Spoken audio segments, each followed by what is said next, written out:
Good day everyone. My name is Renier Topas and how we will discuss about the sustainable development. Sustainable development means meeting the needs of present without destroying resources for the future. It emphasizes balance between economic growth, social welfare and environmental protection. Governments, organizations and communities must work together to make sure that development does not harm nature. The United Nations create the Sustainable Development Goals which serve as a global framework.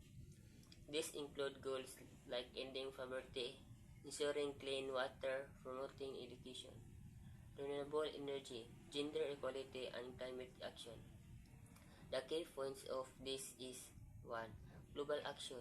Since the 1992 UN Agenda 21, many nations have included sustainable development in their policies.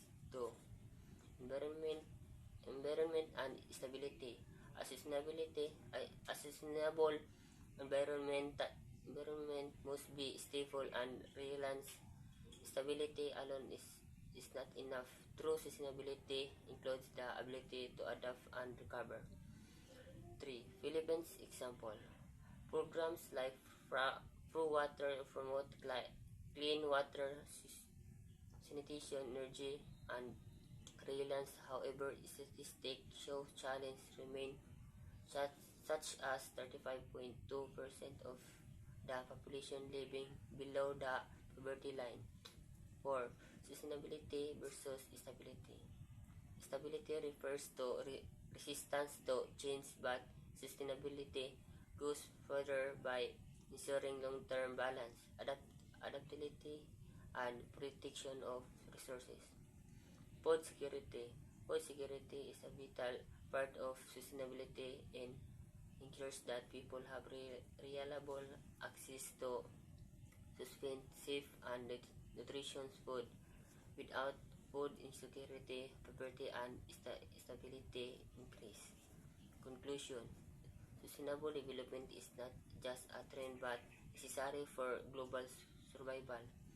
By protecting resources, ensuring stability, and promoting fairness, countries can build a better future.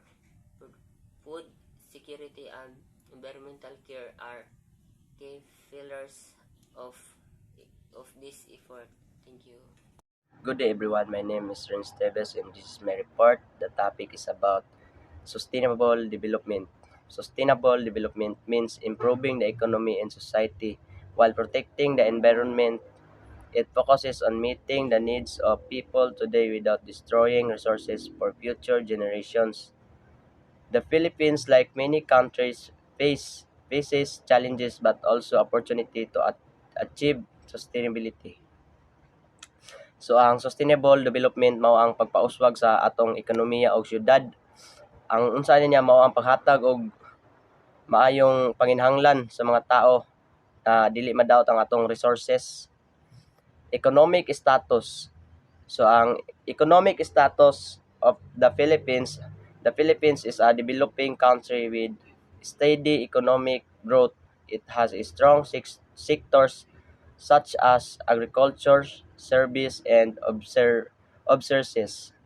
Remittances, however, poverty and inequality remain issues to achieve sustainable growth, economic progress, but go hand in hand with job creation, fair income distribution, and responsible use of resources. So ang economic status nagaingon nga ang Pilipinas nagsugod og maayo nga pagtubo sa ekonomiya, pero problema gyapon ang kapobrehon og dili patas nga panginahanglan nga ang pag-asenso mo lambo sa tanan nga responsible nga paggamit sa yutang kanang mga kanang kabilin o man sila.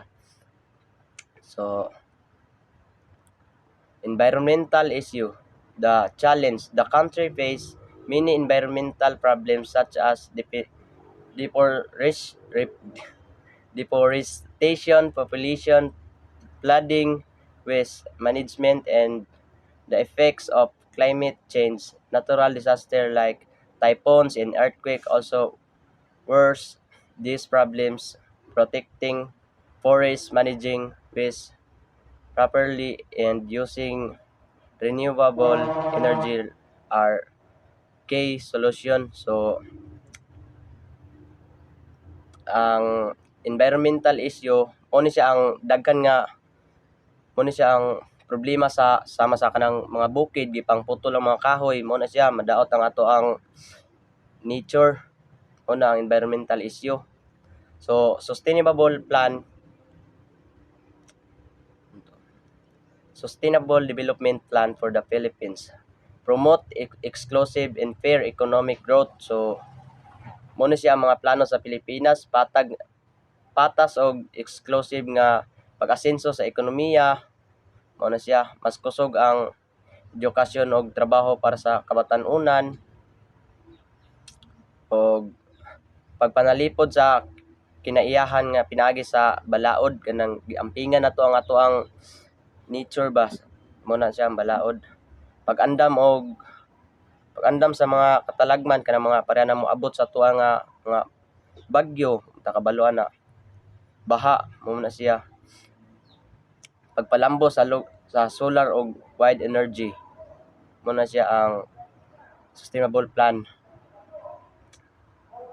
Ug ang conclusion ani niya ang kalampusan mahimong makabot kung magtinabangay. So ang conclusion ani sustainable development mao ang pagtinabangay nato og gobyerno sa mga kinahanglan, balanseyon ang ekonomiya, mao na siya.